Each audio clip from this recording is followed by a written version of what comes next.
the mystery topic of mastering, and I've already told you there's one very important principle if ever you want to go commercial and know that it will come out right. Remember, there's a lot of people that send their stuff for mastering, but they actually don't know what's going to come out, and sometimes they're lucky, and sometimes you go, for example, I listen to some international masters and I actually don't like it. There is a number of Coldplay masters that I don't like. It's distorted, it's overly nasal in the high mids. Sometimes the low end is nowhere. But on that level, where those guys operate, they choose that. So you remember what yesterday I talked about the whole philosophy between right and wrong and preference? That's preference. If the song is strong, and this is something that I learned from a band like Coldplay, the songs are always strong. They can just do what they want. The song will survive whatever preference they add to the mix. So I want to stress that, and I'm going to, and if you ask me in 5 years' time, I'll still be stressing it. You have to start with a good song, because then this whole mythical, getting a good mix, getting the right master, those things are just tools that you use to put out the song. And therefore, when we talk about mastering, I want you to understand the science and a little bit of the art, but I also want you to know, never make this thing bigger than the song. All right? Mastering is that final gloss, that final layer that you put over your song, which can help you to say something about it. For example, you take a photo and you desaturate the photo, and you get this kind of desaturated look, wintry Nordic look to it, and then somebody say, "Oh, it looks desaturated," right? This is like you give an opinion about the look and feel of the photo. You haven't even touched on the composition, and is there a tree, is there ocean? But sometimes people would look at a photo and say, "Oh, wow, this is quite a bright or a dark photo." And it's the same thing with mastering. We give almost first ear impressions of a track, and this is the art that I want you to develop. Learn to describe what you're hearing. All right, mastering is all about saying, if I give it one word, what is it? And that's why I'm saying, sometimes I listen to a Coldplay master, and my first word that comes to mind is nasal. It's not wrong. It's just I would have mixed it different, but who cares? I'm one of a billion people that do this. I would have done it different, and you would have done it different, and it's okay. So here's the thing about mastering. If you take the mystery out of it, then you literally sit with the reality. If you understand the science behind it, you can master your own stuff. There's some things that you need to know. There's some things about loudness, about distortion, about headroom. And I'm going to touch on a number of things now that you need to remember when you mix into a mastering bus. Right at the end, when you say, "Okay, this is sounding fat and punchy and bright, and I can hear everything. Let me now describe what I'm hearing." Okay, and there's some things that you can look at. One of the first things that I want to say is the loudness issue is always the big question. People want to know, how loud can it go? Look, your stereo file can go up to 0 dBs. In other words, you can use all of the bit depth of your stereo file. That's the loudest it can go digitally, but that's not the loudest it can sound for your ears. That is a completely different ball game. I can have two files that both peak at 0 dBs, or let's say minus 0.1 dBs. I'll talk about that now, up to where can you master. But let's say it sits at the seating, and they literally look the same, but when you listen to them, the one sounds double as loud. Have you ever heard that? Now remember that, so when it comes to loudness, you've always got to remember this little curve, the Fletcher-Munson curve. Go read about that. This is not a science class, but go read about that and make sure that you really understand that if you want to make a track sound louder, you don't put more bass in it. You put less bass in it, you put less hi-hats and cymbals in it, and you try to fill it in this region there, where the ear hears the best. That's where it becomes louder. If you put too much bass in it, remember, now, this is a very important point that I'm going to make now. Loudness is driven by two things: by energy and by hearing. And by that I'm meaning that the Fletcher-Munson curve. I'm just going to put FMC there. Low frequencies has much more energy than high frequencies, much more, like magnitudely more. A hi-hat has no real energy. in terms of a limiter that's got to work on it. A kick drum has a lot. Therefore, if you load your tracks full of low frequency energy, the limiters are going to respond to that, but it's not necessarily going to be loud for the ear. If you want it to sound like it's in your face, there you got to start playing now between the balance, and especially you guys working with electronic music, the balance between nice punchy sub lows and enough mid frequencies that can make it feel loud to the ear. Very often, if you have a really punchy dance and there's not a lot of mids in it, it has loads of energy, but it's not that loud actually. Do you know dub techno? Genre of music. Say again? Dub techno. Dub techno. Yeah. I know dub in general. You can use it in, yeah. This is like just the lows and the highs. Oh. So that curve is missing. Yeah. So it's just that. Yeah. So and if you play it back on low volume, you'll hear very little. Yeah, only the highs. Yeah, you'll only hear the highs, depending on how good your ears are. So loudness is driven by these two things: energy and hearing. Okay. Make sure that if you want to have loud stuff, the mids is where you got to focus on. How loud can you go in a digital file? Theoretically, you can go to 0.1 dB, but any conversion after that will make your track distort. So I would say set your limiters to minus 0.1 dB. Actually, the safest thing to do is minus 0.3, because when you do conversions from wave to MP3, it needs that little 0.3 for conversion, the algorithm. And you'll find that if you convert from 0.1 dB wave to MP3, you have glitches in it. So if you really know you're going to convert, except if you export it as a wave, where the software converts it into MP3 as part of the export process, then you can do. I do this, and I always export my MP3s from Pro Tools. I never have glitches with that, but be mindful of this. And these are just the theory. We're going to look at it in practice now. What do we mean by this? So loudness is always the thing. How loud can you hear it? Any questions? Can I take this away? I have a question. Yeah. You can take it away first. I don't remember it. Because I had a question before I did that. You shouldn't invent a question. You should have a question. No, I'll come back. Yeah, okay. It'll come back to you. I don't know why I forgot. Now, here's another question about mono, stereo, mid-side, and stereo width. Okay, so actually the question is stereo width. And when you talk about stereo width, you immediately talk about mono compatibility. Compatible. Back in the days, when people were much more focused on being correct, they didn't worry about stereo that much, because stereo was a luxury. Not everybody had facilities to listen to on stereo. And then there was a time that it was all stereo and everybody had a hi-fi at home. And now we're actually back to the point where it's a very good question again. Is your track mono compatible? Because a lot of people listen to music on their phones. Like, just put the phone down there, or they just sit at a party and they listen to one of these Bluetooth speakers, and most Bluetooth devices export the signal as a mono signal, or the speaker plays it back as a mono signal. So actually we need to talk about mono very direly. The thing about mono compatibility is this whole question about mono, stereo and mid-side is a question about phasing.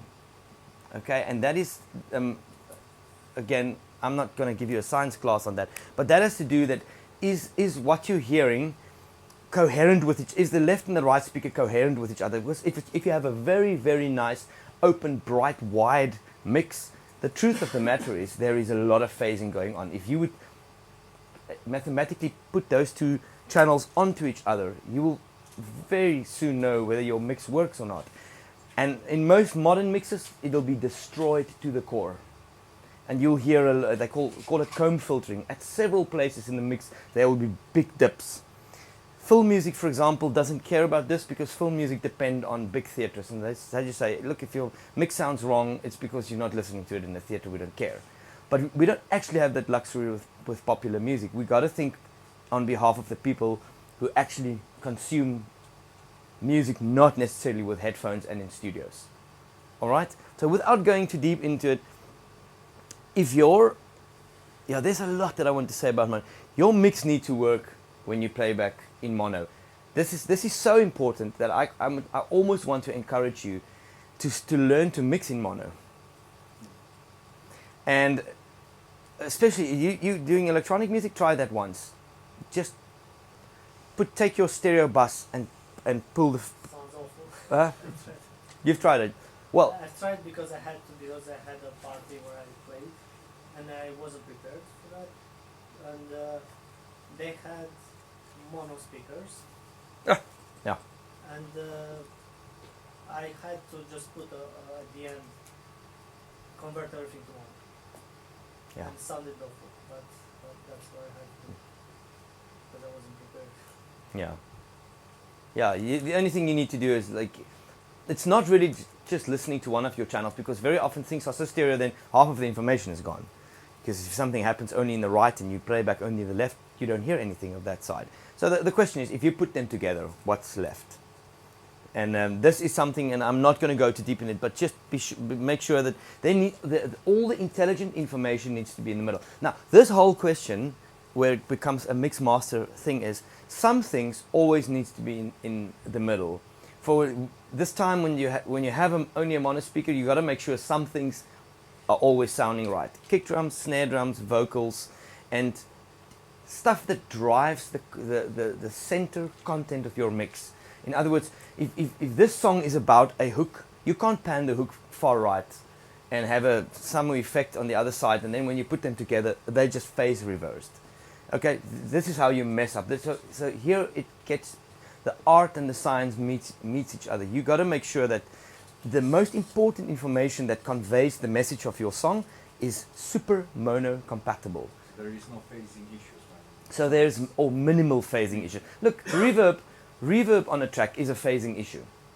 A very expensive reverb, they might have thought about that in the factory, but if you put a big reverb on something and you mono some, that the left and the right sides of the reverb can actually destroy each other.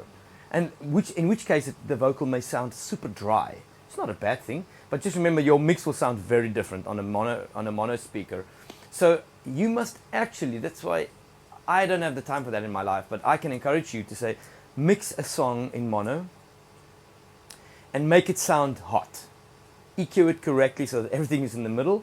And then after that, you can decide what we take out left and right and what we add that's not that needed. It sounds nice stereo, but the essence of the song is still there. All right. Mid-side is a concept. You get a miking technique called mid-side, where you have a figure of 8 microphone and you have a mono microphone, and then you use phase inversion of one of the two, so you get this super fabricated stereo image. But it's actually very useful when you do classical music and when you need the ambience of a room. But this is not. I'm not referring to mid-side as a miking technique.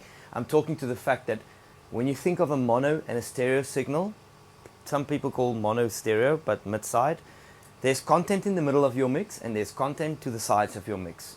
The important information needs to be in the middle. The fun elements can be on the sides. So when you get to mastering, and especially we're going to look at the Abbey Road mastering plugin, they give you the option of actually mastering and treating the mid and the side differently. You get a toolbox of magical stuff that you can do with it. If you EQs also have like mono stereo equalizers, and you can choose between normal or mid-side. yeah, for sure. It was too confusing all the time. Yeah. I couldn't work with that.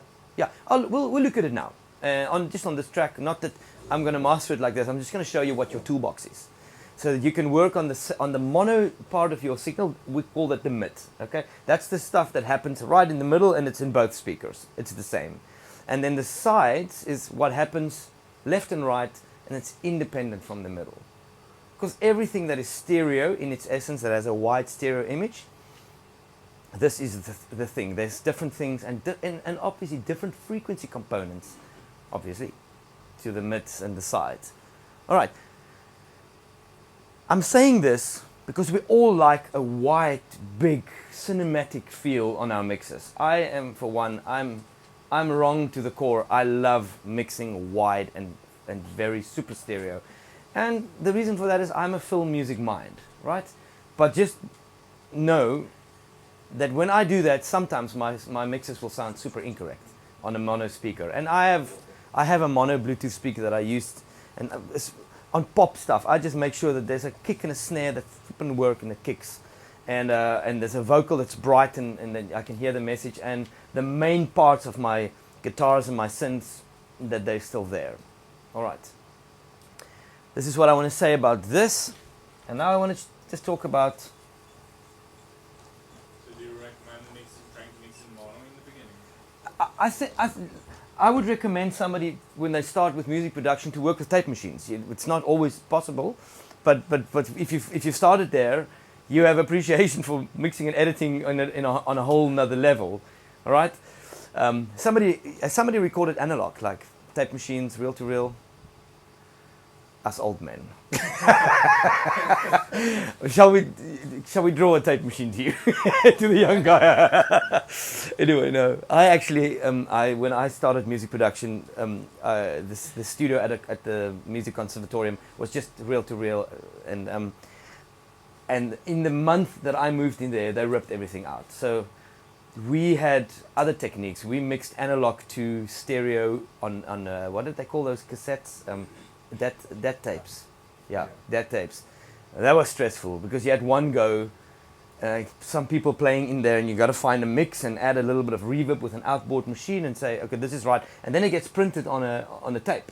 Yeah, and those days what was terrible, it was soft, and you stayed so far away from clipping that, but it was good experience. It helped you to make quick gut decisions. But these days we're free from this. Okay. I talked about the two main things is loudness and the stereo imaging. Other very important things is equalization, but actually I've touched on it a lot.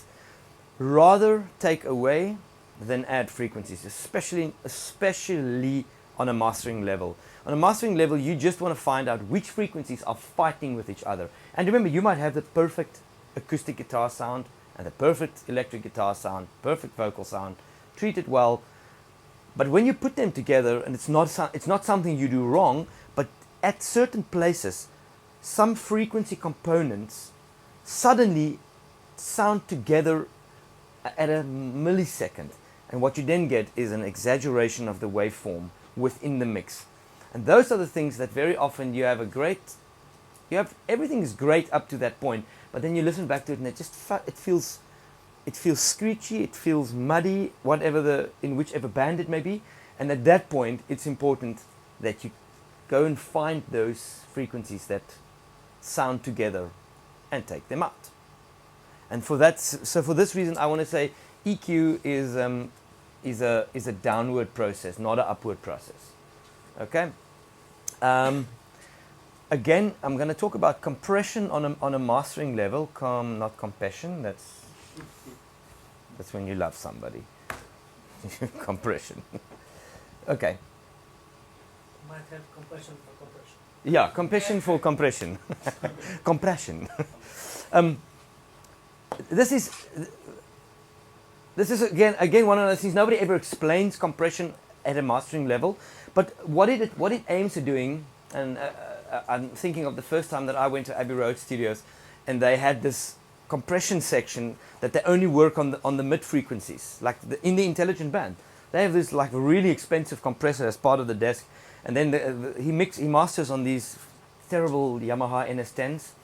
Anybody worked on them before? You worked on them, yeah. Look, if you get a great mix on them, your mix is amazing. But it's usually so uninspiring working on them. You just lose you lose courage. But they master on this. I work on Yamaha. Yeah, I also have Yamahas that I mix on.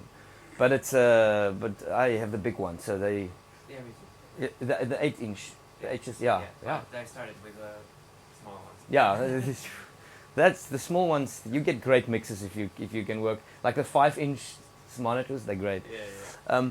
But compression why they compress, especially in the intelligent band, is for the reason that we've mentioned a number of times. Is you want the intelligent band to contain all the information that's presented in your face. And that's very often the sound that we call the British sound. It's in that mid-range. The whole intelligent band is almost pulled forward, and they don't actually really care about the subs. Sometimes when my mixes come back from Abbey Road, I feel, where's the lows? And they go like, who cares, man? It's gonna play on radio. The radio is in any case boosting stuff that you didn't put in the mix. We'd rather make sure that the vocals are heard and the guitars are heard, you know. And then sometimes they make it too bright. You would think they take it the other way. But compression is all about, on a mastering level, about bringing out the intelligent band. And we're going to look at it now, okay? EQ is taken down. This is not necessarily the mastering order. I'm just touching base on. So in terms of stereo widening, that is also a thing that happens in mastering. Know what I've said. You can make it wide, and the wider you make it, the nicer it will feel. But plugins that make signals wider incorporates phasing to get the result. What that means is, in the mono part of your signal, it actually employs a very tricky algorithm to phase distort the mid-range. So the mid-range or the mono compartment of your signal goes down. And for your ears, it exaggerates what happens on the side. So if there is if your mix is not panned and you put a stereo widener over it, the mix will just go softer. So this is the theory behind it. It actually works on only the mono part. And then you'll see what will happen. Your kick drums and your snare drums and everything that you want in the middle actually goes softer. Now, this is a very important tip. Sometimes you mix a song and you think, it just feels too hard. Everything feels too, I just want to push down the kick and I want to push down. It's not a level thing, it's something else. Put a stereo widening tool on and you feel everything just goes softer. It's a really cool trick. I use stereo widening mostly for that, not for getting a super wide mix. A super wide mix you get with where you pan the stuff. If you pan a hi-hat 100% that side and an effect that taps on that side, that's super. I mean, it doesn't get wider than that. But your mix feels more gentle if you master with a stereo widening element. So this is the use for it. And remember, when you employ something like that, your mono compatibility goes down. So always know it's a trade-off. I don't worry about it because I feel if people listen to my stuff on mono speakers, they shouldn't be listening to it. This is about how I feel. I mean, why did I bother producing it in stereo if you're going to listen to it on a mono Bluetooth speaker? But anyway, don't follow this advice. EQ, compression, stereo widening. Let's just think what's left in it. Okay, then I would want to say any magical tools in mastering, and by this I mean you get like loads of these tools that you slap into your master and you just dial the knob and it goes better, too good, stop, back, yes. Like I use this, the Greg Wells is like that. You don't know, they don't tell you what it does. They tell you it does a bit of compression, EQ, limiting, but you go, yes, stop. And because you don't, what's cool about that is this rule, and remember this, the 15-second rule. This is what I underline, is you use the magical tool, you shoot absolutely from the hip. Dial to the right, dial to the left, sweep, stop, boom. And you don't overthink it. Your brain will tell you, sweet spot, stop.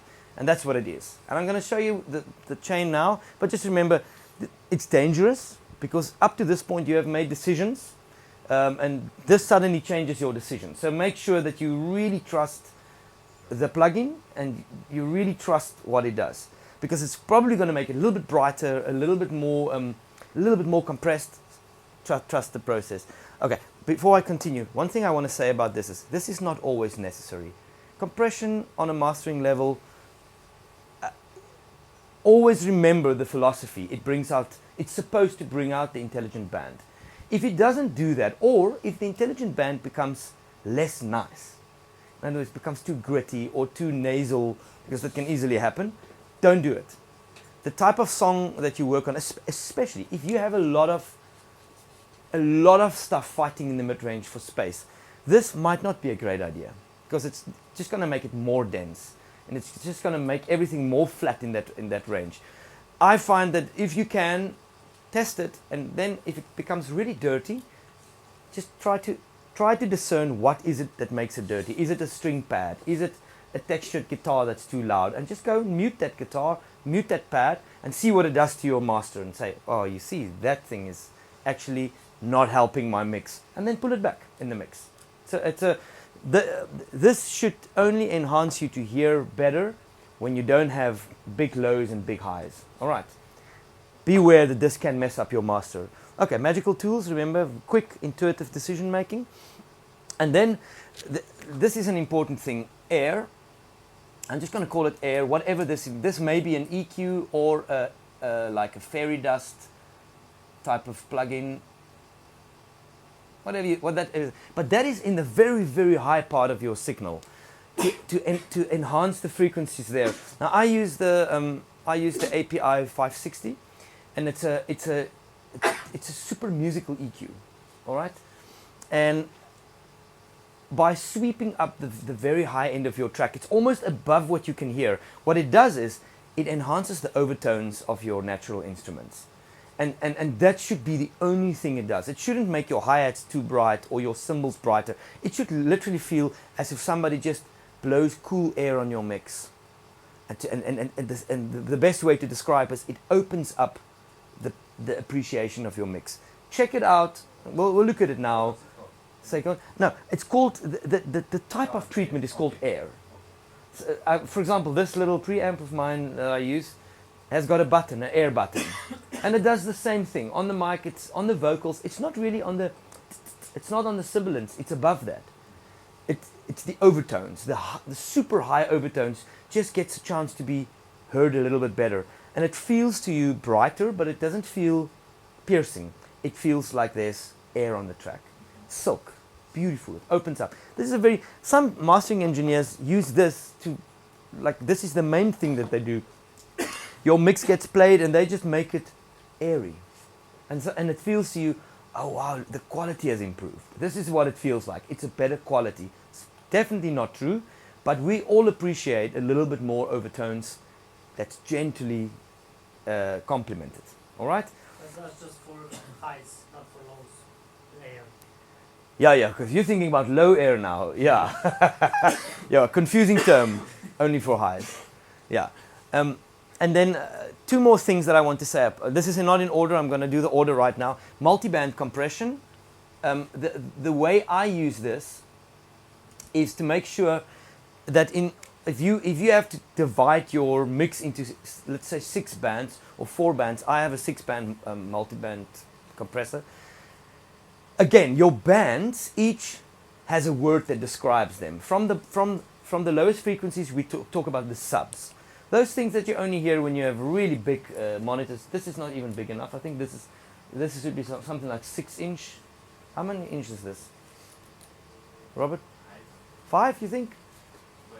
I checked it now. It couldn't play the subs that I checked. So normally you would need a 6.5-inch monitor to play subs properly. Can you see what's the?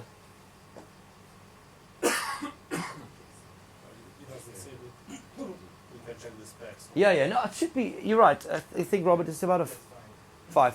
Yeah, 5. So you need a 6.5-inch studio monitor to accurately reference your subs. At least 6.5-inch. 8 inches is advisable because it really plays the subs. Then you don't need a sub in your studio. And by the way, I actually don't think you should ever have a sub in your studio. And my final stage is limiting. Okay, this is the only thing that you need to keep last. And I want to talk about limiting before limiting is a form of a compression. The only difference between limiting and compression is compression theoretically brings the lows up and brings the highs down. So it narrows or it reduces your dynamic range. In other words, where the waveform does that, it now does that. That's compression. But what limiting does is you have that, and then where the peaks are too high, it trims the peaks off, and now you have that. It bounces against a ceiling. All right, that's limiting. And the reason for that is, again, what I said. Sometimes you have, like, let's say you play in the key of A, and you have a piano, and you have acoustic guitar, and you have whatever, more flute and sax. Everybody sometimes play the same note. And what happens on that 440 hertz, you have suddenly a 7 decibel jump because everybody's sounding the same note, and it just happens to be that, as reality is in time, that all the phases of all the peaks of the waveforms lands up on each other. What happens is suddenly in your mix, you have a mix that looks like this, and whoops, suddenly there's something that jumps out like that. Limiting looks at the whole mix and say, well, that is a very big problem. Because now, if I listen to my song and I would normalize the wave file, I have all that wasted space there. Okay? Limiting says, boys and girls, that is a problem. We shall now squash that.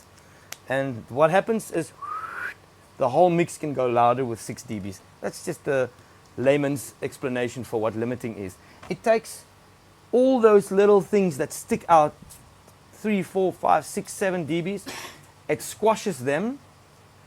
And it allows you to lift back the mix to the ceiling without anything that sticks out. And what does that produce? Your mix sounds louder. Okay? It's like warping the waves vertically. Yeah, it's warping. So this is very important what you're saying, because the better your limiter, okay, and again, some limiters that are really good has a look ahead function. So it screens, so it adds latency to your mix, but it looks forward and it sees, ooh, we've got a peak coming, and then it intelligently, optically reduces that, so that you don't get the mix doing that, because in essence, an add up of frequencies has a sound to it. So if you squash it, it also has a sound to it, and that is the point where you say you can start hearing the limiter work. So the art of limiting is something that you need to put through the test so many times until your ear says, it's loud, but I can't hear the limiter working. A limiter, in essence, has a sound because it reduces the peaks. So, and when peaks are reduced, things like snares, kick drums, loud pieces of the vocal gets pressed into the mix, theoretically. So that's why I say, if you send off your mix to a mastering engineer and you haven't done this whole sequence, and you tell them, please master my song so it's nice and loud, your song comes back and you go, where's my snare? Because now suddenly the snare is pushed into the mix and it feels like it's this wet thing lying in the back of the room. You want to make sure that your snare still have punch, your kicks still have punch, but the limiter is actually working hard. That's why I mix into a limiter. And again, you double check how hard it works all the time. The quality of your limiter is super important because a limiter has a sound. How much peak reduction can you allow in a limiter? Okay, so the theory is no more than 6, but remember, between 3 dBs and 6 dB squashing, you squash audibly. So some people go like, I like that sound. The limiter needs to crush my mix. Yeah, well, if that's the sound that you're going for, but remember, that tires you listening and it changes the tone of your mix. My guideline for myself is less than 4.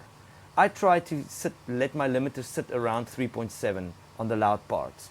That makes my mixes a little bit softer, but that's something I've learned from Abbey Road. They rarely squash more than 3 dBs. They allow about 3 dB squashing, and they say, look, if it's too soft for you, then you got to learn to mix.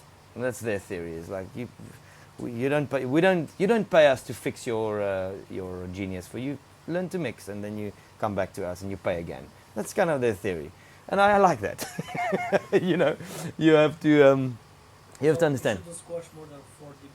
Maximum 4 dB, but in dance music, which is not driven by the mid-range, it's driven by the kicks. You can try for 6, but it's going to change the tone of your kick drums. Definitely, it'll make your kick drums sound thinner and more boxy. But if it's mixed well, shouldn't you use like maximum of 1 dB or something like that? On a limiter. Now, look, this is your question is genre specific. If your mix sounds right, but it's definitely not going to be that loud if you do 1 dB squashing. I would say try for 3 dBs, even on dance music. But in dance music, I won't go over 3. And again, what limiter are you using? If you're using an L2, I would go for an L3, like a maximum, like the multiband one. You can get more loudness out of your track without hearing it. multiband, limiting within bands. Then you can go super loud. But more loud means more incorrect. That means more of the mix doesn't sound like you made it. Okay, so and then your output, your ceiling should be set to a maximum of minus 0.1 dB. All right, I would recommend minus 0.3, and for broadcasting minus 0.5. In fact, very often when we have loud masters, I set the ceiling. I don't even mind. I set for TV. We set it to -5 sometimes, between -3 and -5. Because who cares? They have so many things going on, and the dialogue is far above the music. So they let them do whatever they want. I want my music to sound nice and round and not squashed and not distorted. But these are kind of minus 0.5 for broadcast, minus 0.3 for MP3 conversion, and minus 0.1 just to stay away from 0. All right. Again, watt limiter. There's Frontier is on the market, which is great. Oxford has a bunch of great limiters. Wave has the L2 and the L3 with some derivatives. Pro Tools comes back with Maxim, and I think all of the software has their own final limiters. Test them against each other. I use the L2007, and I've been using it now for 9 years. It had one update, and I'll show you why I like it. From Messi, right? Messi, yeah. Messi he's a scientist, man. I love him. Okay, I'll quickly talk you through my sequence. So I have a stereo widening on number 1, and I'm going to talk about everything now. I have compression on number 2. And remember, this is more about the Fletcher-Munson curve than anything else. Then I have a multiband. Okay, after that I have a magic tool. And after that I actually have 2 EQs. I'm just going to put air there. Sometimes I use 8 bands. In fact, most of the time I use, not 8 bands, 8 plugins. But this often gets split into 2. So then it will be 6 and 7, and this will be 8. But for the logic, these are the 7. I don't start by making my mix stereo. When I start, I disable this. I disable this. I disable my EQs. I disable my air. I start by setting my limiter. All right, I play my mix into the limiter, and I make it squash around 4 dBs at the loud parts. Okay, and then I'm going to come back to this. Next up, I parallel compress my mix. Let's just listen to the mix as it is. Take the mid band, put some nice things on it, get it nice and dense. Sometimes I even saturate it, and this is a trick that I've learned from Abbey Road. And then I would blend my 2 mixes and try to find that the audible level remains the same. Okay, then this would give you a good indication of what work needs to be done. Next up, I use my magic tool. I know it feels weird, so shall I write the order in which I do it? First in order is number 1. Okay, I first do that, then I do my compression. Next up, I do my magical tool. The magical tool is, now I have a limited mix. I know it's kind of squash 4 dBs, and I have it parallel compressed, so it's nice and dense. Now I put my magical tool up and I just dial it so that combination of things, the computer process that. Okay, you'll see what immediately happens. It'll make this louder. So after I've dialed up my magical tool, I go back to my limiter. Now it's probably squashing too much, so I trim it back a little bit. Next up, I go to my multiband compression. Magical tool, what exactly does? Add some highs or the So there's many of these on the market. I use the Greg Wells Mixcentric, and the intensity knob, they don't tell you, because this is the reason why they don't do. They don't want you to know what it does. Otherwise, you start thinking about the process and you don't listen. But I know what it does. It starts with mild compression, and then it starts EQing, and then it starts limiting stuff. So it does all of that. But that's why before I've EQ'd and before I add multiband, I let this do the work first. So I get a limited mix, a parallel compressed mix, and then I let an intuitive tool make a lot of decisions for me until it's nice sounding. I say, now I already have something that works. Okay, Next up, I go to my multiband compression. Now I'm like the policeman. Now I check up on the multiband. I solo the lows. Yes, oh, there's a lot of woof woof. I wanted to have it a little bit less movement. So I dial on that. I chick chick chick. I check my lows. I check my low mids. I check my high mids, highs, everything. Now you'll feel that the mix should be really stable. To and fro, I go back between 3 and 4. After I've done that, I dial the magic dial left and right. Yes, it's actually sitting right. Good. Tick, tick, tick. Now I've got 4 stages down. Next up, I go to my stereo tool on process number 5. Although it's first in the row, this is the logic will make sense later. This is the 5th thing I do. Now I double check my mix for the stereo wide. Okay, and I make sure that it's got a nice cinematic feel. I double check. Am I still hearing my kick? Still hearing my snare? Yes. Still hearing the vocals clear, and I let that guide my widening of the mix. After that, guys, I double check all of the other stages. I check my limiter. Is it still peaking at 3.7? You'll see. You'll probably have to adjust this all the time because the level changes. All right. I double check my magic tool. Just again, tick tick tick. Yes yes. No stable bands. Now the bands will sound slightly different because you've opened it up. So right in the middle, I just check if there's not a lot of destruction, and maybe I'll weaken it a bit, actually, at that point. So it's a very to and fro combination. And right now we're entering into stage 6 and 7.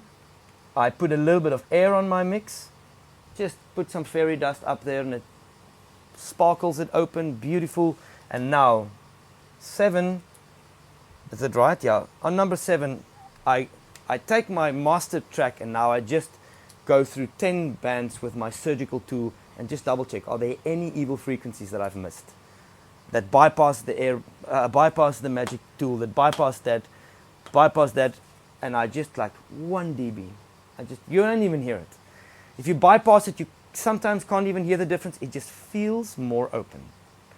And finally, before you bounce it out, you just double check your limiter and see is on the loud parts where my tom and my kick sound together, is it running up to 3.7 or 3.9? Try to steer clear from 4. Sometimes I allow it over 4, and I know this is one place in the song where this guy go and then it crashes in. There's just an overload of low frequencies, and it catches me to 4. No problem. Does this make sense? Does the logic make sense? And then again, it takes a bit of exercise, okay? And the exercise mostly comes in to be able to say, I like what I'm hearing, and this is working, and it's working consecutively on a number of tracks. Last thing I want to say about mastering is this is a demonstration for 1 track. If you do a 10-track album, a good method is, and I'll open a mastering session for you now from something that I've mastered. I bounce out all my songs, and all of these tools land up on a single audio track. So I have an audio track for every bounce. But this I do in the session. Then I take off everything. I bounce out the WAV file into a 24-bit folder, pull in all my WAV files, and put their own plugins back on them. In Pro Tools, you have a very easy thing. You have an import session data. So I import all these plugins onto the tracks. Now I set the loudest part of every track and the lowest part of every track. I mark them. 1 pp for soft, 1 ff for loud, 2 pp. And now I sit in my mirror and I flick through them. I don't give my brain any time to get used to anything. I just go, that's too loud. Limiter, adjust limiter. And then I get my song so that I feel if I were to listen to this record, the loudness, the peaks are the same. Then I double check my valleys. And if there are super low valleys, I think, oh, yes, that's too low. Then I go back a little bit and I listen to the track. Does it make sense that it builds this much? And sometimes I go, no, it doesn't make sense. Then I go to the waveform and I cut it where it suddenly gets louder, and I lift the whole waveform a little bit up. Make sense? Because all of this processing actually works on the loudest part of your mix in any case. The soft parts kind of, it just kisses it, it just touches it, so you can make it louder. But this is all detail. Make sure that when you listen to the record as a whole, there's nothing that you feel, flip, I need to dial up the volume or dial down the volume. You need to be able to listen to a record, and every time a song gets to its loudest part, it feels, yeah man, my ears can handle this. It's nice, it's there, and if I crank up the volume, There's nothing that screeches. There's nothing that hurts my ear. So this is the kind of the philosophy. There's more things to mastering a record. You need to make sure that where the track starts, there's no glitches, because that's very often people bounce a track from the moment that something starts, and then there's a, hey, what's this? Kind of leave a second open before a track, because CD players in any case need some samples to line up a track. That's just all. Any questions before we look at? So I'm going to look at this sequence, and then I'm going to dig into the Abbey Road plugin. I promised you I will show you how that one works. All good? I have one question. Yeah. What I'm missing here is, and what I use a lot in on my master chain is EQing, but not the surgical EQing, more like multiple bands EQing, but not multi-band compression, if it makes sense. So I use like a... You're going to describe me what you're meaning, because between these two, you have... remember, the job of this multiband is actually an EQ. If it makes a band denser, it EQs the band. So you wouldn't use a compressor and a multiband on this? I do. Compression, multiband. I mean an equalizer and a multiband. I do. Multiband equalizer. But like on different bands. On different bands. I would never EQ a band. What I use This is my... Let me be very clear. Multiband compression is multiband EQ. Okay. This is the same thing. So by compressing a band, and my philosophy is making sure that every band has the right density, you are EQing it. Because if a band is not that dense, that band is louder. So you are actually EQing the band. So multiband, but it's much more musical to do this, because if you EQ it hard by taking in or putting in frequencies, it's static. This is dynamic. It moves all the time. So the EQ varies as your track varies, but you can double check that never in your track does the high mid suddenly become something that it isn't, or you've taken out so much information, now you lack it. This helps you that it's always present. Remember, using compression as an EQ makes it dynamic, meaning it changes all the time, makes your mix much more musical. So if I would you have an EQ obsession. I have to point that out. Sometimes I use like 3 or 4 EQs on the same chain. Because I know this unlearn. EQ is a low band, Delete. this EQ is a low band, this EQ is surgical, this EQ is for the highs, this EQ is for the mids. No. Because I see them separately, and in my mind I see a problem and I put an EQ on separate problems. Yeah. It's easier to work that way. Yeah, but I know it's wrong. okay. So it's easier. It's wrong. Guys, how far are we now? Is this an hour more or less? 1 hour, yeah. Let's take a break and then we get practical. Sorry, I know this was a lot of talking, and Gabby is nervous that I talk too much, but but this is explaining, right? We need to talk about this. Is this we're all on the same page. I needed to explain this, and now when I now demonstrate some of these things, we'll just go, oh yes, that's what he told. All right, we're going to master Brandon's track using this philosophy now, and then after that we're going to say, what if I send this track to Abbey Road? What would they have done? Because remember, up to this point, I have done my work, and I send that to them. So that's just part of my mixing process. But I know my master will come out right. And what will they do to my mix after that? This is the point. Okay. Quick coffee break and then we continue. He's asking, is there going to be a part where we decide what stays, what can be in, what... absolutely. But let's run through the mastering sequence, because if you make decisions after this, it'll just all sound great. So this is also maybe a tip. When you do like a production and you're not exactly sure if everything works, put the song through a mastering sequence. And when you then make decisions, it's so much easier to tell if it works. You know what I mean? But absolutely, part of my thinking is that I'm also going to, like when I'm at my place, going to think through it very critically. In that case, you and I can talk a little bit for the product of this. But for the demonstration here, this is maybe something different. Yeah. I think absolutely, if there's something in this mix that you think should be different, and especially Brandon, because it's his song, let's talk about that after I've done this demonstration. Now, like I said to you, everything, there's a stereo tool at the first one. I use, what's it called? Flux is their name. I love this tool. Then I have, again, my favorite compressor in the world is the Summit Audio. As a parallel compressor, I have a multiband with my subs, lows, low mids, high mids, highs and air. I have a Greg Wells magical tool there. I have an API 560 for just the air band.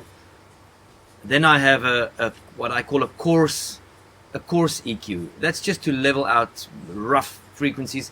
And then this one I use a little bit more surgical, but you can see it's like -2 in the low, -1, -1.3, -1.3, -1.6. That's strong.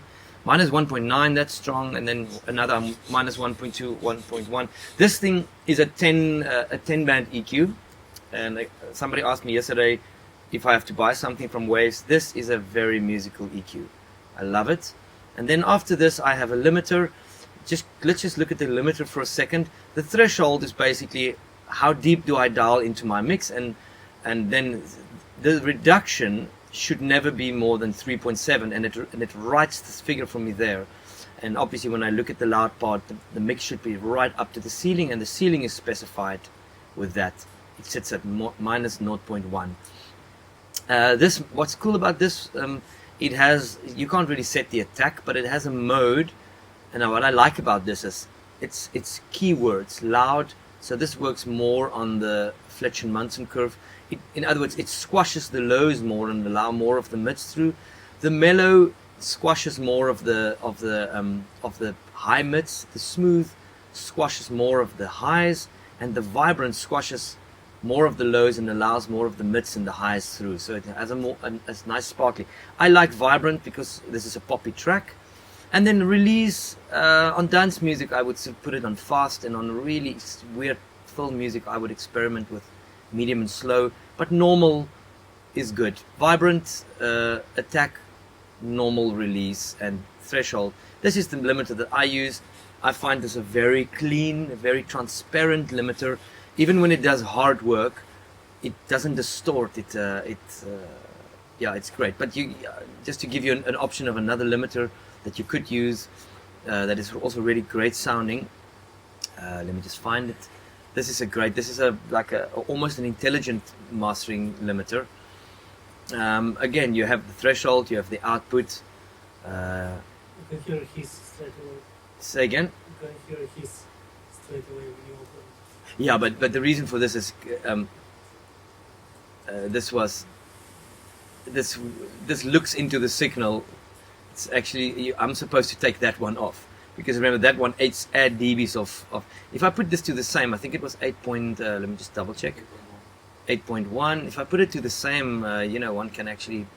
Let's just really put them to the same. 8.1 here, and the output signal should be -0.1. This should be interesting if you listen to the verse.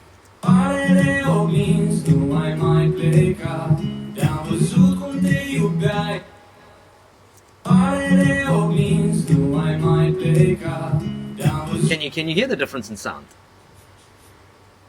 It's got quite so interestingly, this sounds better to me on this section, to be very frank.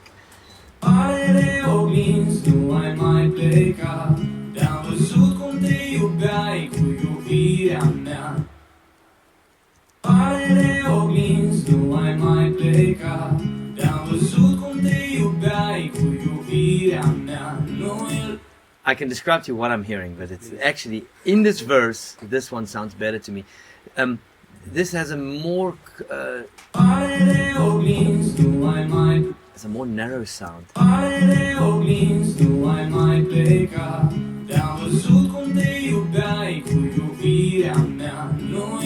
The way to actually test them would be in the loud parts, but actually at this very point, the frontier sounds better to me. Those are too loud. I have another. So anyway, find at least one or two limiters in your life that you trust, but I'm just going to leave that one there. Okay, let's run through the. Let's go through the mix. Now check this. I've got a setting of 1.3 dBs. let's go to a verse where I'm gonna mute the vocals for a second. It's the first one for the chain, right? The stereo. Yeah, it's the stereo tool right at the top. I'm gonna bypass it. Can you hear? It's immediately more punchy.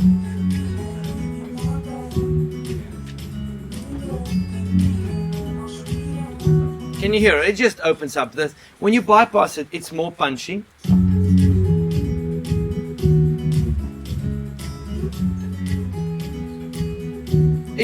It literally creates a 1.5 dB or 1.3 dB dip in the middle.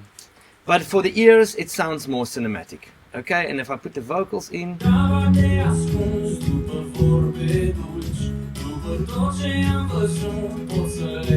vocals louder. Can you hear?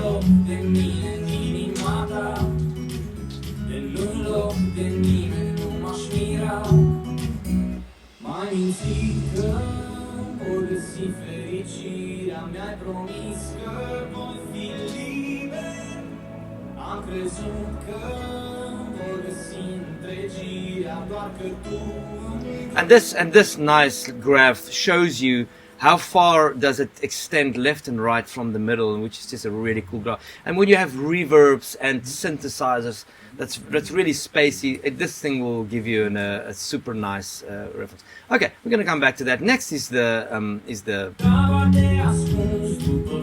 gonna bypass this. Can you hear what happens?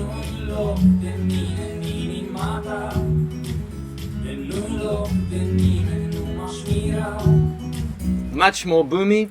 The reason for that is I have a almost 50-50 blend between a signal that's filtered at 168 Hertz and compresses, blend with a dry signal. So,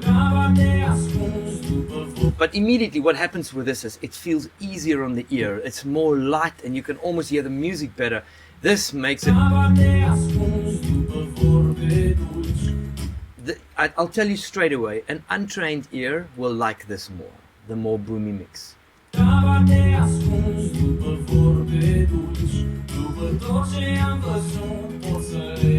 But this is just... You see, it works about 1 and a bit dBs that it compresses the one signal, saturates it a little bit. So this is the Abbey Road trick. The background signal is much more tight and much more controlled, and this now sits with the natural one. And obviously, since the loudness is balanced by this, there's one thing that I just need to check. I need to bring the gain down of the other signal, about 1.7.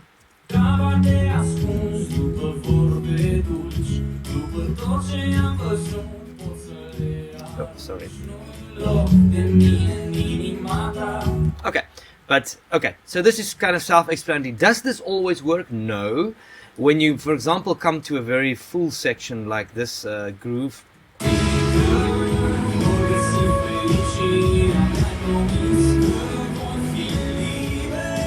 now you see the value of it. It's just a mess if you don't have it on, you know?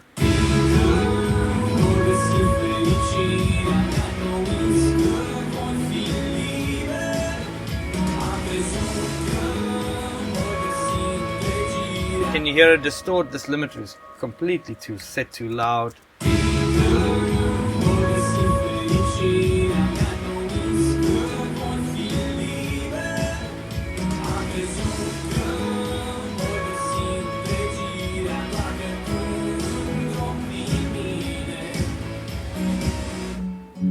It went over to 4.5, but it wasn't in the run of the chords. Okay, next one. This is a very important one. The multi-band. Let's just listen to all the bands.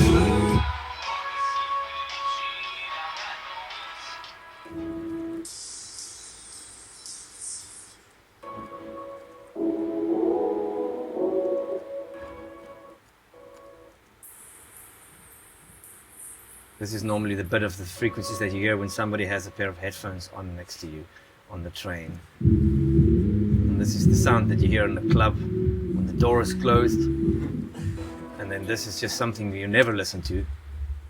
But these 5-inch monitors, they're they can't play everything there, so this is almost something you hear almost more of that than you hear the subs. Underwater. Yeah, the underwater sound. Yeah. Okay, but now let's see what do you actually listen to in this. If I solo, this is the intelligent band, and it's also, I allow this to be the widest. You can set the boundaries of this, and I've thought a lot about this. This is kind of where I wanted to. If I bypass it,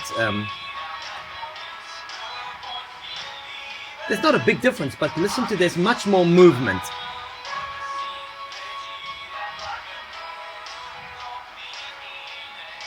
Can you hear the difference? You have to listen to the dynamics within the band. It's bypass now.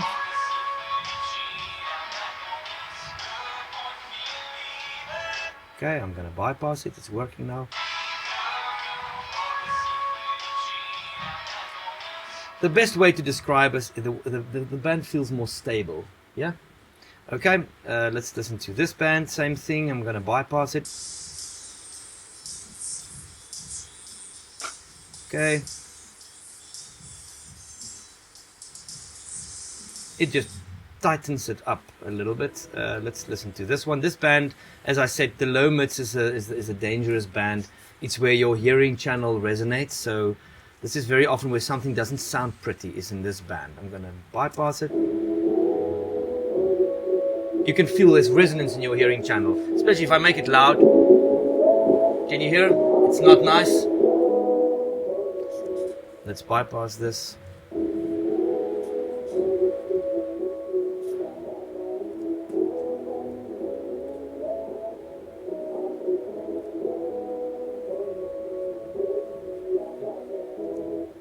Alright, let's listen to the low end. Oops, let's unsolo that.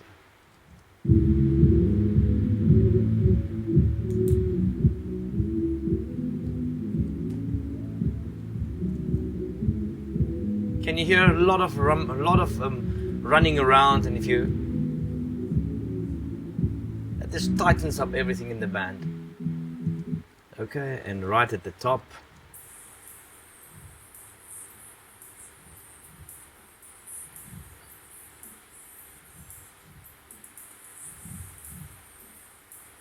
So for my taste, actually, I think we should lift this a little bit. It's working almost too hard in that one. And then if you bypass this, can you hear a lot of rolling subs?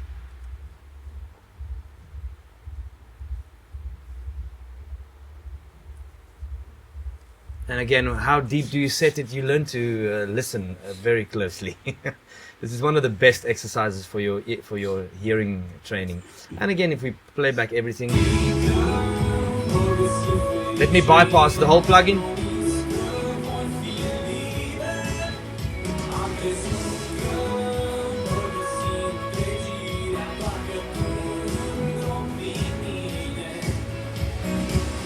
Can you see everything is just much more stable?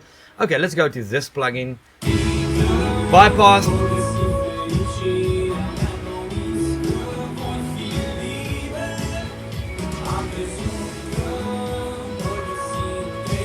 Now the temptation, if you don't, if you're not cautious, is just to dial this thing too high.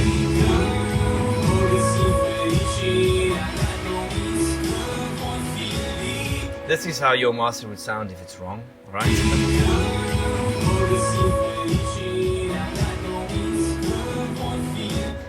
Okay, now, this was a quick illustration. Now this sounds dull. How quickly your brain accepts that as a possibility. And when you dial it back, it feels like, whoa, this isn't cool actually. So the danger about mastering is you should never get stuck on any plugin. Make super quick. Like literally your quest is you go in, you have 15 seconds. If not within 50 seconds, bypass the plugin, go to the next stage. Okay? If you can't find it, come back to that stage, give yourself 15 seconds. If not in 15 seconds, move on. And thus you learn to listen and make very quick decisions. Okay? This band,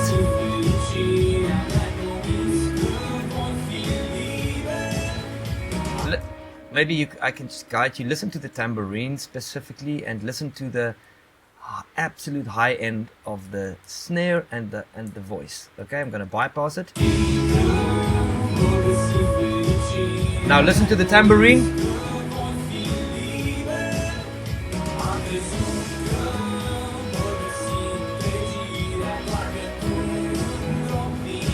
Listen to tambourine.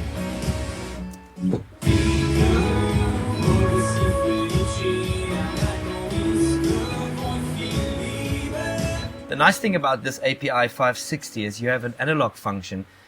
If you disengage this, it's too digitally bright.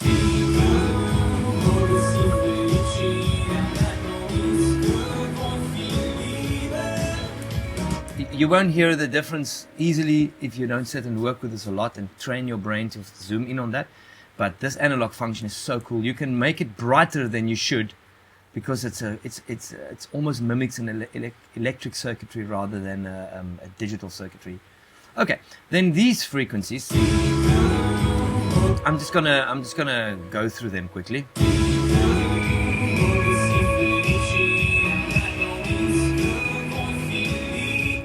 Okay, that's quite harsh. Let's pull that one back.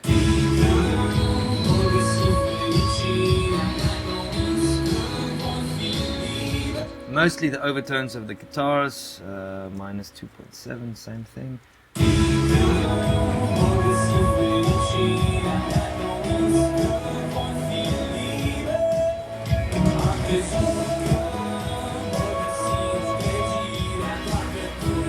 This, just as a standard rule, somewhere here in the middle between 500, can you hear how well your hearing is adapted to hear these frequencies, and how easily this band can mess up your appreciation of a mix?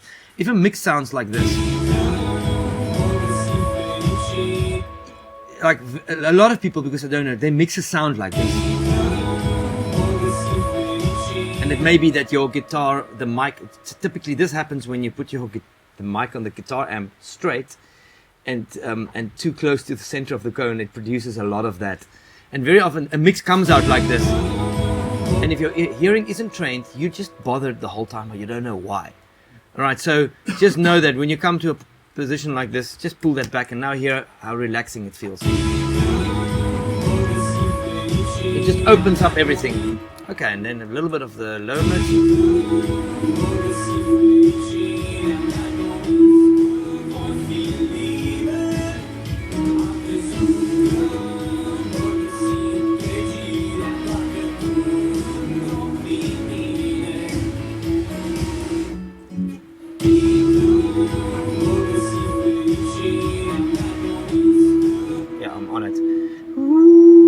Okay, so here, this is a classic example. A lot of the instruments all has that note as a fundament. So at places that you hear, it really resonates terribly. It's not everywhere, but at places they just suddenly land on each other.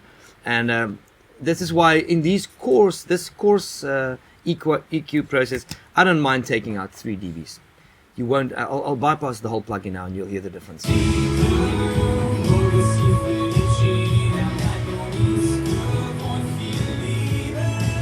Okay, so between the kick sample and the snare samples and the bass guitar, we get various accents in this region. And also the other thing is, I don't use a surgical EQ first. Why? Because the problem doesn't lie in one frequency, it lies in an area. That's why this one with a Q of 10 is handy, because it sort of covers the fact that I can't zoom in on one frequency. Nice, but I try to find the peak within that little band. And then this one also, go down 3 dBs, get out.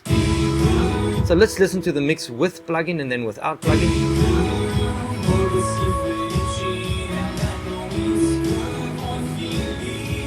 Just dirty, yeah?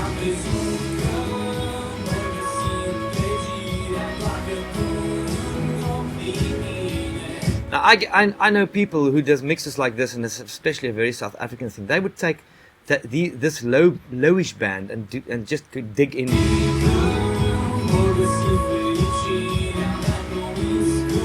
They would do this, and it's not incorrect, but sometimes you get a very pleasing sound, but you get a hole in your mix. It's a terrible hole in your mix. And in any of these 3 bands, I've seen people do stuff like 9 dBs out. You're the 9 dB. I like your honesty. You're the 9 dB type of guy. And let's just check this.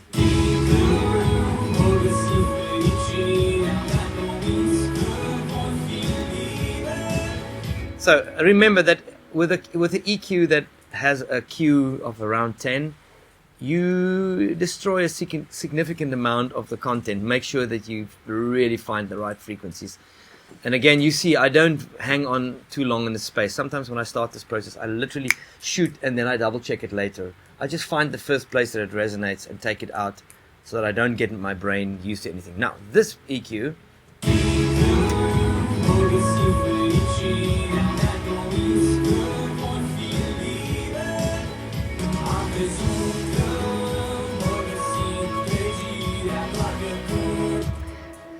for my taste now, for where we are, I might actually, when I use my headphones, eliminate some of these bands. They take out a lot. Actually, it makes the mix. It takes a lot of the brightness out of the mix.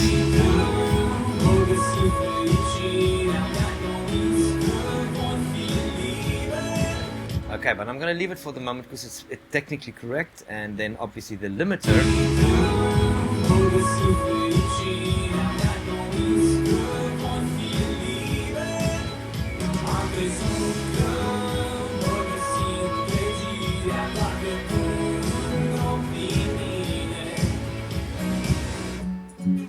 Now, this I don't like. I don't like it to go over 4 and then high in the fourths and then into the fifths, because it feels to me it was squashing life out of the track. So the more correct way would probably be to drop this to 7.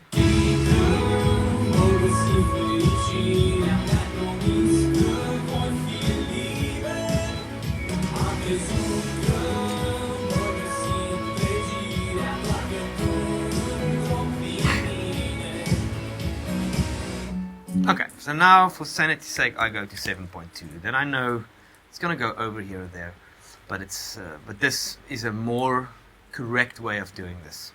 Would it be more correct to find the sound that peaks there, like the snare? Yeah, but I've checked now. In general, this setting runs around 3 dBs, and the golden rule is at 3 dBs you don't hear a sonic difference. So if it sits at minus 3.1 in general, I don't mind it to go over every then and again, but if it kind of every time peaks at minus 4, minus 6, then your limiter is working too hard. The limiter is not working too hard, and you're right. I don't think it's one sound. I think it's an unfortunate heap of frequencies that happens. Because I listened now, there wasn't really something else. It's just bass guitar and kicks and tom roll, everything. Suddenly there's one frequency that it hits. So this would be, let's just double check this.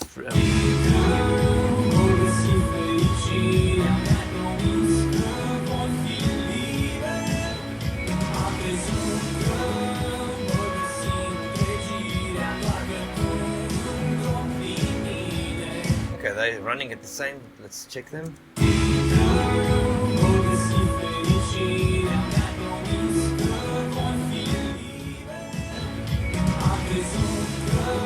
Yeah, okay, I like this one. I like the L2000 much more in the loud part.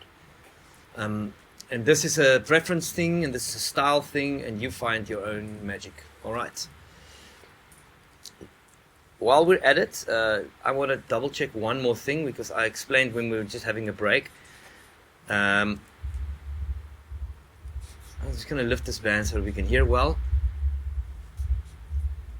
Okay, there's a kick. You hear the kick, the pulse, but there's a lot of rumble there.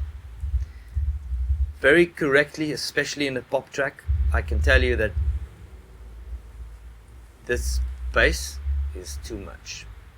So one thing that you can do is go to the plugin on the bass, select this, and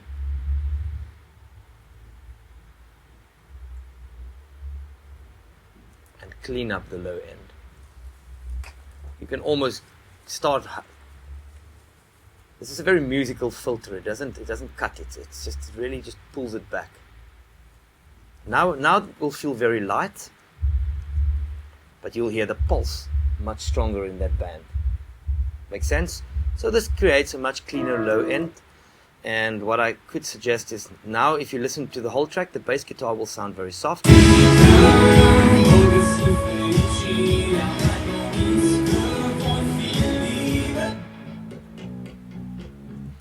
So you might want to split the difference, or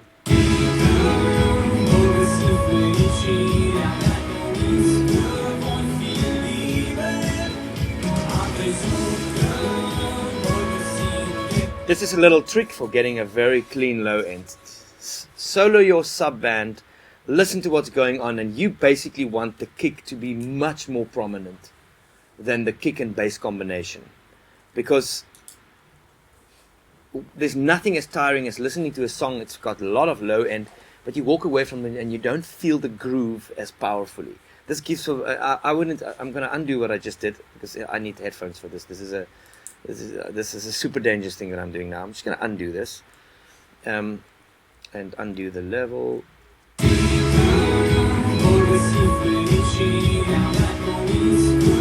But it adds to the dirt in the low end a lot. So this I'll use headphones. But just take note.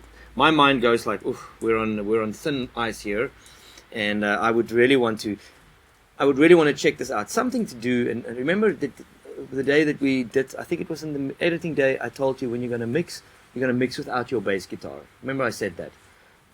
If you mute this bass guitar.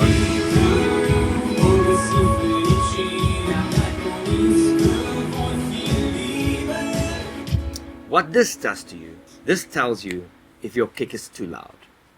Now, if I take out my kick,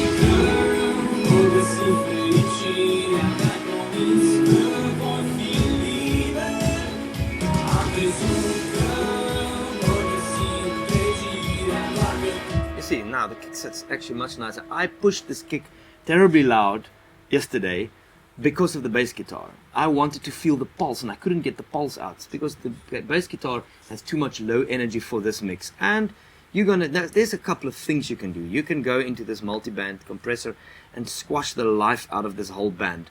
But you're also pushing down the lows of the kick. So that the track will become quite light. This is typically, if you send this to Abbey Road, they very often just squash that whole band.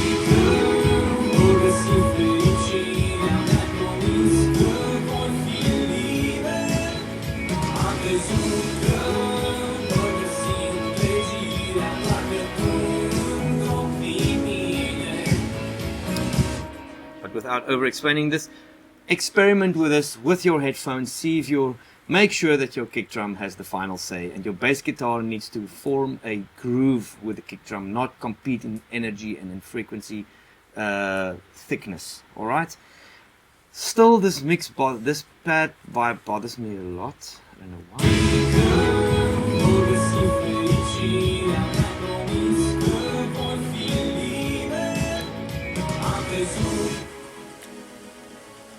I'm actually not sure if this pad story is working.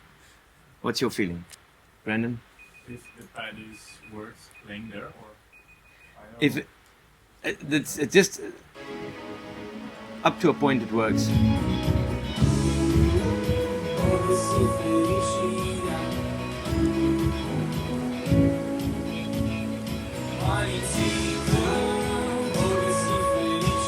I'm tempted actually just to cut it there.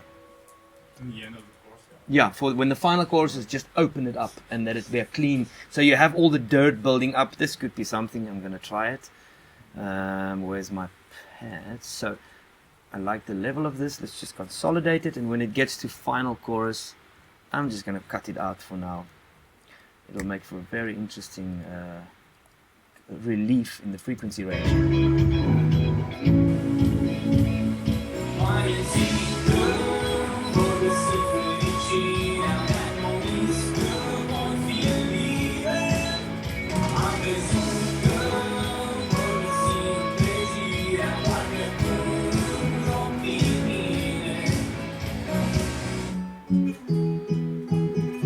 This feels better to me. Let's mute that. Okay, let's talk about parts quickly, but this isn't really about mastering. But is there something now that bothers you in this mix? Brandon, you can take the stage because this is you need to like this. So, in terms of mixing, or well, okay. So now you can make changes because the mix into mastering chain allow you to push things up and down and it won't have that big effect. This is the nice thing about this. You can like for example, you can push the guitars and the change will sound small. If let's say I'm here.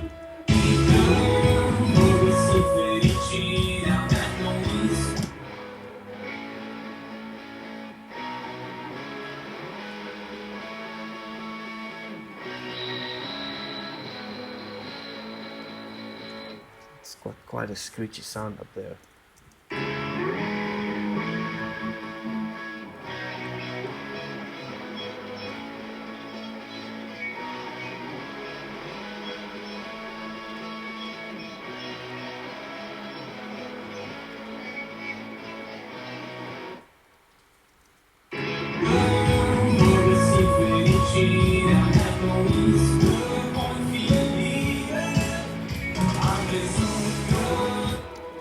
The tom's a little bit loud, you think?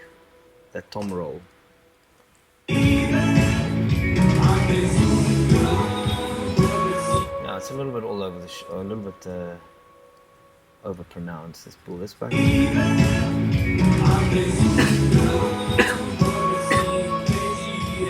What is a cool thing about a tom roll like that? It happens only once. Is people very often, especially with this 80s influence and everything, have put a deep, dark, like a reverb over it. Wow.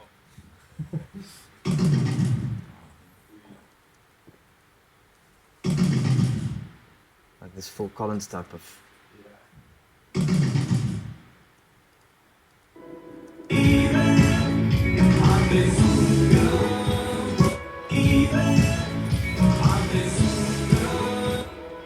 can make it more.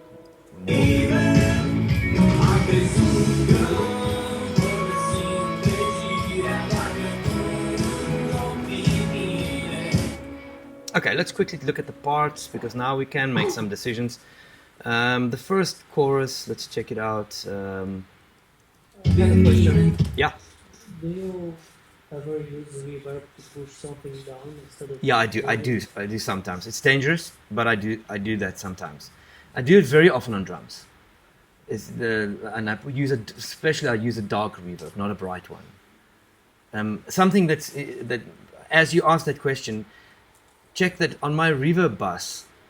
I have a general reverb bus, and then you can have 10 reverb buses, but for the simplicity of this, I have one reverb, and I filter everything above 1.7 kilohertz is out. Otherwise, when you hear it or it goes, you only do that when you want to have that sound. But as a rule, you should cut out all T's and S's from the reverb. It gives a much more international sound, if I may be.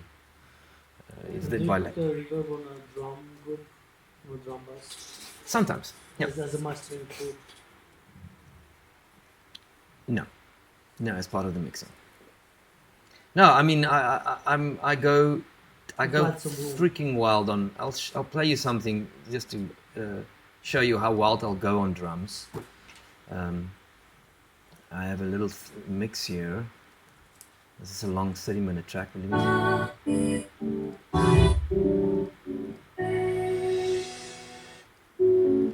Let's find it quickly.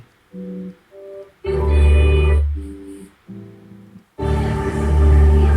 wait, sorry, I don't want to waste your time. I'll find it quickly.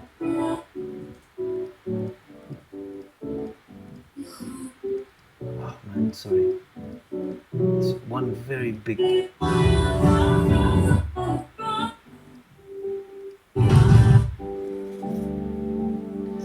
It's like a very meditative. Like this is like the style of it's very cinematic. You know, it's just one bunch of reverb, but that was designed for that. If it needs it, we do that. But just be intentional about it. If I can be, you know.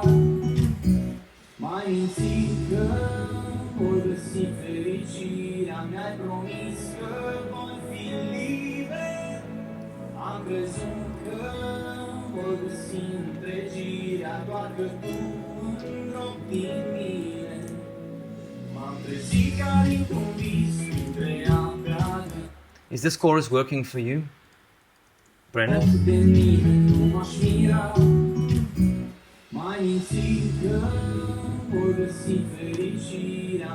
Remember, I'm asking you a preference question. Like, Yeah, there's it's absolutely no. preferences. Of course, it works. I'm still not that used to auto-tune feeling. That's just a simple thing. It feels. That thing like unnatural that you may want or you may not. Oh, you mean this? No, yeah. but this isn't actually auto-tuned. This is. I'll bypass it for you. It's you. I'm curious that sounds good.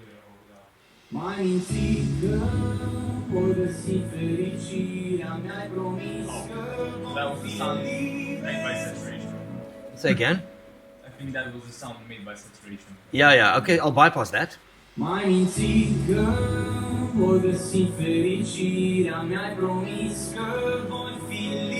you're right. Like this, I like this dark reverb on that chorus because it fits the ambience of the everything. But we can. No, it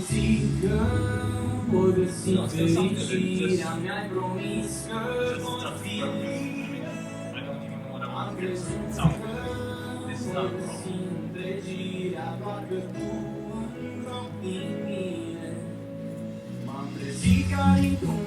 What do you think about the distortion though? I think that's the point. It's a tool.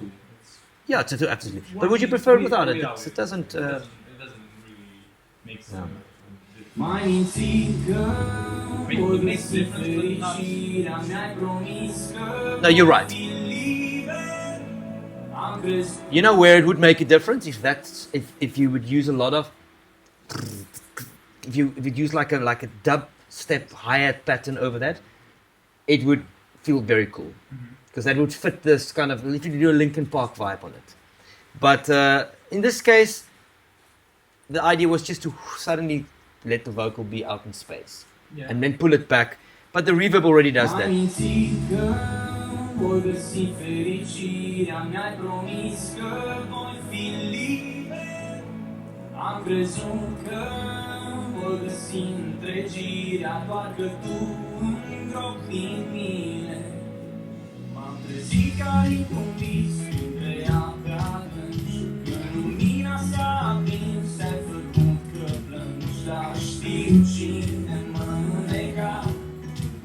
Erai tu și imaginea ta. Nu mai trece nicio zi fără să te simți departe și nicio noapte fără să știu. Toată viața am visat să te țin așa aproape, dar nu mai. I'm gonna just, for mixing purposes, just pull the snare contribution a bit down. Nicio zi fără să te simți departe și nicio noapte fără să știu. Toată viața am visat să te țin așa aproape, dar nu mai vreau să liber să fiu. M-ai mințit nicio zi, m-ai mințit că voi găsi fericirea, mi-ai promis că voi fi liber. Am crezut că voi găsi întregirea, doar că tu nu din mine. So now I've made decisions yesterday. I'm messing up my mix here now with the vocals. But don't worry, this is in any case, I'll fix this a little bit later. Let's just think arrangement. Is there anything that needs to be in or out? Electric guitar is making in the same structure two patterns. I think he was trying something. Okay. So when you hear verse 4, he comes in with a thing, and at the half of that changes. Ah, yeah. So we should repeat that.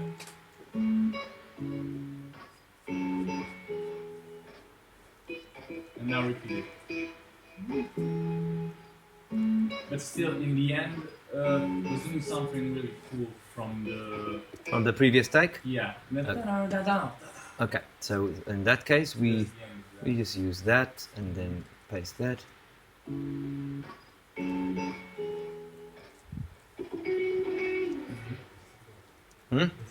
Yeah, that's very nice. And good call. The second verse, I personally, if we are in this discussion, I don't think it needs electric guitar.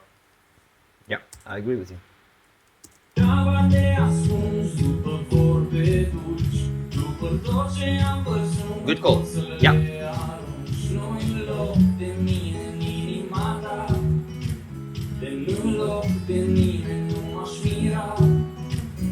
Mai mințeava de azi, mai minți că voi găsi fericirea. Mi-ai promis că voi fi liber. Am crezut că voi găsi întregirea, doar că tu îngropi din mine. M-am trezit ca dintr-un vis, între ape adânci, că lumina s-a aprins, ai făcut că plângi, dar știu cine mă înlega. Erai tu și Are you happy with the guitar? It's not very obtrusive. Or this, ca dintr-un vis, între ape adânci, că lumina s-a aprins, ai făcut că plângi, dar știu cine No? mă înlega. Erai tu it's very unobtrusive. Ca dintr-un vis, între ape adânci, că lumina s-a aprins, ai făcut că plângi, dar știu cine mă înlega. Erai tu și imaginea ta. Nu mai frica dintr-un, That might be cool to repeat that, nu mai trece nicio zi. because it's a nice pickup for what happens after that. Nu mai trece nicio zi fără să te simți departe și nicio noapte fără pustiu. Toată viața am visat să te țin așa aproape, dar nu mai vreau să liber să fiu. Ai mințit că voi găsi fericirea, mi-ai promis că voi fi liber. Am crezut că voi găsi întregirea, doar că tu îngropi din mine. Voi găsi fericirea.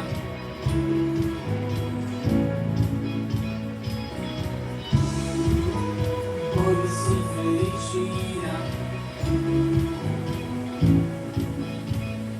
Mai mințit că voi găsi fericirea, mi-ai promis că voi fi liber. Am crezut că voi găsi întregirea, doar că tu îngropi din mine.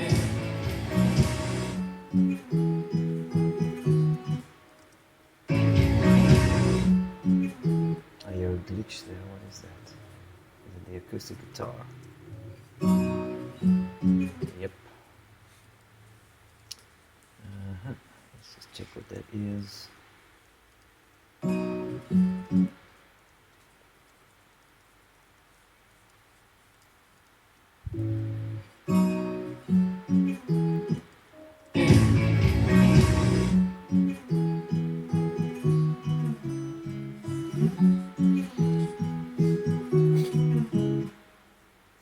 Okay, I think for now the arrangement is cool.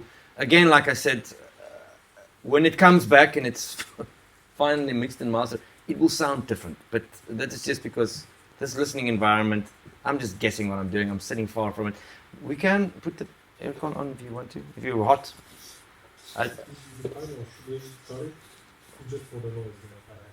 Okay, okay. So we give it a few more minutes. I'm just going to demonstrate the Abbey Road plugin, which I think is a real cool idea.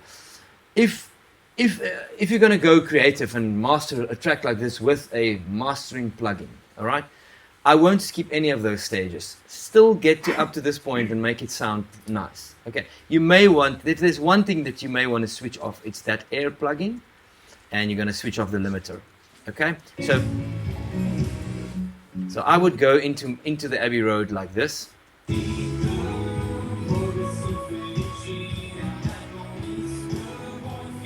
Agree? It's a nice, it's a punchy mix. The snare sounds too loud to me now, but it's fine for now. I'm now going to move this plugin to the end, right, of my sequence, and I'm not going to use that one. And now I'm going to enter my Abbey Road TG mastering sequence, and I'm quickly going to show you what's going on here.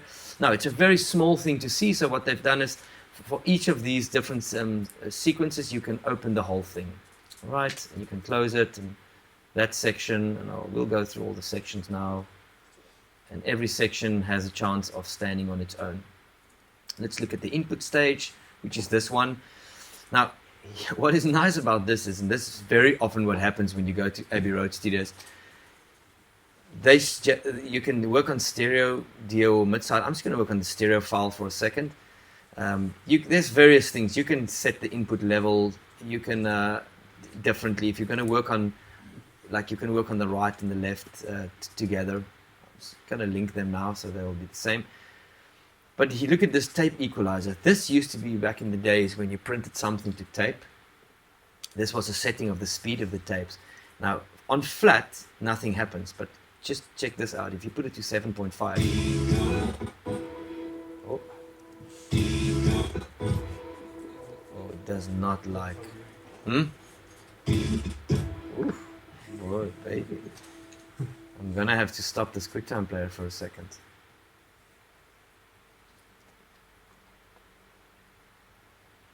Is it okay if I stop this now? But it's off, right? Or you should just stop it to save afterwards.